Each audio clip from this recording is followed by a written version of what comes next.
How are you, Jake? I'm good. I'm good. I mean, I'm busy. I'm busy. There's Yeah. lots going on, but I'm good. Hopefully a good busy. I know. Well, all things considered, I guess, I saw some videos of you watching the episode, but how are you feeling, a couple days out after watching it? I mean, the support's been amazing. I've been nervous for this episode since it happened. Just knowing that my season got cut short due to an unprecedented medical emergency was a very hard pill to swallow, and I knew that this episode was going to be very, very tough to watch. So it was amazing to be with I had Joe Hunter beside me, I had Kevin, I had Annika, and they were just kind of keeping me okay. I mean, I'd be lying if I said I wasn't crying watching that back. It brought back a lot of emotion and a lot of, I was scared, right? That was one time in my life where I've actually thought I was dying. So yeah, it brought back a lot. Yeah, I watched it twice and cried both times. So, Oh, I'm sorry about that. no, I mean, it's hard to watch because you spend all this time getting out there and going through casting and doing everything, and then, yeah, I can't imagine. I know you made it home for your son's birth. Do you feel like things just happen for a reason at that point? Do you chalk it up to that a little bit? Yeah, that's kind of been the topic today because I mean, like God works in mysterious ways, and for me to be bit by that snake at that moment with a boat nearby and medical staff ready to go, and to have a dry bite with no venom and then getting home 42 hours before Jax was born, like that's something you see in a movie. Like 42 hours. I had one night's sleep and then her Wow. like the next night. So it was like it was crazy. I make this joke that I'm still on Fijian time to this day with a newborn, but because I'm up all night. But yeah, I mean, I think everything happens for a reason. Did I want to leave the game? No. That was very devastating news to be told in that moment. And I actually had a glimmer of hope because if you watch it back, Dr. Barry says, "Good news, it's a dry bite." And you can hear me say, "Good." And I'm ready to rip off this oxygen mask. I'm ready to pull these needles out of my arm and I'm ready to go back and compete. And then came the bad news. So it was a lot to take in one moment. Yeah. Were you like upset at all of the decision that was made, or do you understand sort of just like taking every precaution? Because this is obviously like when he said 10 times worse than a rattlesnake, I was like, oh, Yeah. okay, this is It's a serious very shit. dangerous situation. I understand exactly why they did, and I have no hard feelings towards CBS. The medical team, Jeff Probst, I mean, that was probably one of the biggest, if not the biggest medevac, the most dangerous medevac in the history of Survivor, other than the fire and stuff quite a few seasons ago. But do I hold any grudges? Absolutely not. They did what they thought was in my best interest. Selfishly, I still want to be out there. Selfishly, I hated the decision. But that's Survivor. I mean, I survived. So, Yeah.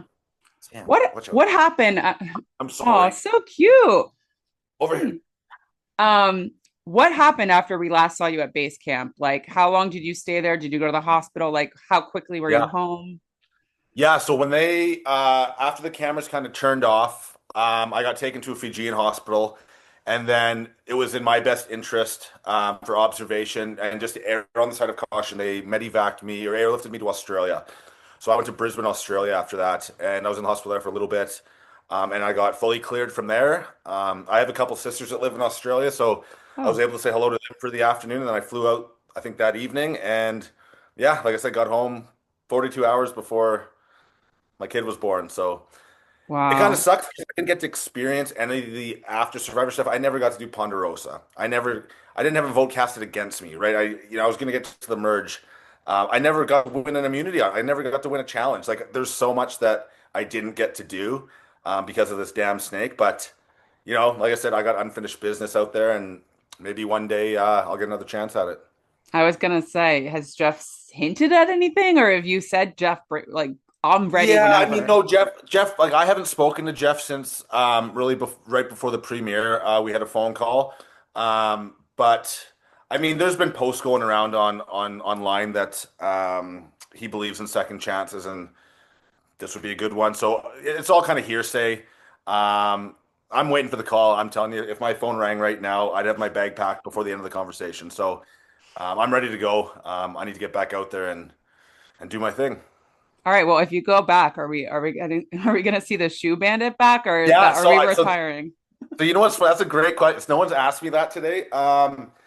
So the shoe bandit's never gonna die. However, everyone's gonna know if a Yeah. shoe goes missing. So I don't know. I gotta come up with something. I'm gonna come up with something. So I gotta get on the show first. So that's up to CBS. That's up to production. So I'm not gonna count my eggs before they hatch. But yeah, we'll see what happens. But yeah, the shoe bandit is not finished. His Okay. antics. Okay. Well, did you hear from any of your tribe mates after they got back out, out of the game? Yeah, so after the whole game was finished, we were all told that like we went to a season the pre-premiere in Boston. So that's the first time I actually got to see and talk to everyone else. So all I had was my Kella tribe. So Alex, Sophie, Jeremiah, Annie, Nicole. Uh, but I couldn't talk to, Savannah or Rizzo or, MC. I couldn't talk to them because at Ponderosa it's a zero talking rule. So when I got pulled from the game and I didn't get to go to Ponderosa after, that's kind of when you make those relationships and those friendships. So yeah, I did talk to them after the game was all over. But yeah, nothing beforehand. So yeah. Makes sense. Um, it was rough watching them run that challenge. Was that also hard for you to watch, knowing that you could have been there?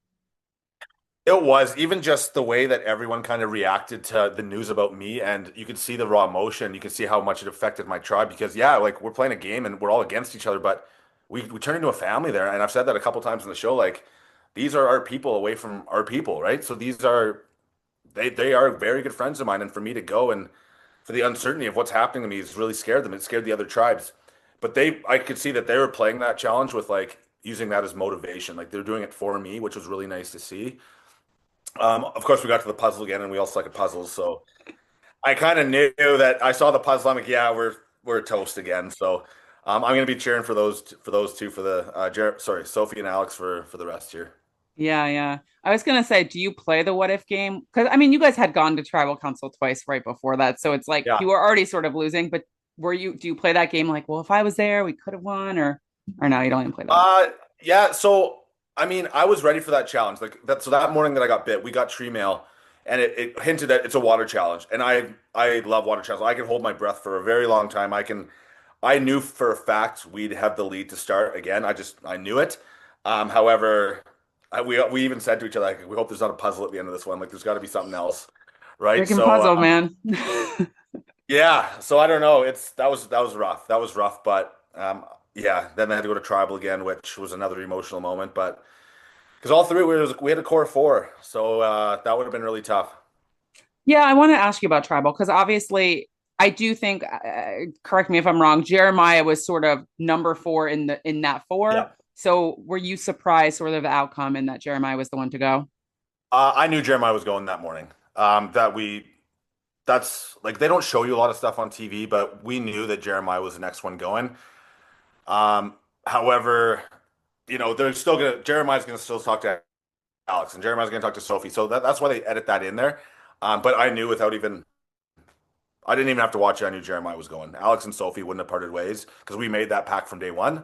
And yeah, that would have taken us a long way, I think. I feel like Sophie's playing a great game, and I know you guys were super close. Were you watching and cheering them on? Like, were you proud of her? Because like I love how she was also spying on them. I love Yeah, that so I'm piece. I'm very proud of Sophie. So what they actually didn't show you on the show is that on the very first day, me and Sophie made a ride or die pact, and it was like me and you are going to the end, and we're going to keep this kind of between us. So that's why I made the bromance so well known because I wanted to take the heat off of me and Soph. I wanted everyone to think me and Alex were number ones, which we kind of were number ones.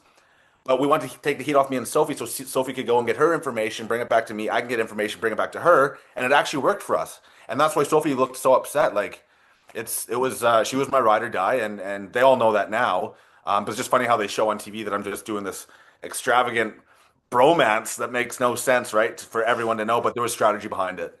That's actually, yeah, I like that. That's smart. Yeah. There's a swap coming up. Did you guys think about okay, what we would do in a swap situation, and what was, I guess, if you had any plans going into that? Yeah. So we knew that if we lost that challenge, there'd be three of us left. Say if I didn't get bit by the snake, I was still in the game. And yeah, it's going to be hard to run challenges with three people, right? So half the other teams are sitting out. So we knew a swap was coming, and we just made a pact because we knew Jeremiah was going that whoever we get paired up with, do your job, but just remember kind of where you came from. and once we get back together, we're going to kind of rekindle that flame kind of thing, right? So, I mean, what it's all what ifs. It's all what ifs. So I don't really know what happened on the next episode if they got to stay together, if they didn't, but I guess we'll see. I Yeah, wish I yeah, was there yeah. to tell you that. Well, was there anything from your experience that you wish was shown that they had time to show or anything that you wish? Well, yeah, I mean, even like the shoe bandit thing. So, obviously I was doing for entertainment, but like there was strategy as well. Like I wanted to see, are people gonna start pointing fingers at people? Are people gonna like start blaming someone else or put a target on their head, right? So it started off as entertainment, but then it kind of became a game to see how people are going to react to an uncomfortable situation. However, I did hide my own shoe. I hid Alex's shoe. I hid Sophie's shoe. Right? Everyone's shoe got hidden, but they only showed Nicole and Annie's because people are like, why didn't he hide his own shoe? Why didn't he hide his own shoe? But yeah, I did hide my own shoe. It wasn't very far because I'd probably forget where I put it. But yeah, that's so it was all just for fun. I love it. I mean, Yeah, I had fun out there. yeah, yeah. I love when people, want to do something for entertainment too, because it is a show. Yeah. So, Yeah. but yeah, I guess my last question, Jake, is sorry. Are you happy you did it? Obviously, the outcome is not what you wanted, but overall, like, are you happy with your experience on Survivor, even though it seems like it's undone, right? Yeah, I mean, and that's a two-part answer. That experience was the best experience of my life, and that's why I'm itching so bad to get back there because I'm finished because that was just such an incredible experience. Like I can't even put it into words. Am I happy I went? Absolutely, I'm happy I went. But absolutely, I'm happy I was able to get home for the birth of my kid, right? But yeah, like I said, unfinished business, best time of my life, and yeah, I guess we'll see what happens in the future. Okay. Well, Jake, thanks for chatting with me, and I do hope we see you on another season. I think it would be I fun. hope so too. Thank you very much for your time today. All right. Well, have a good one.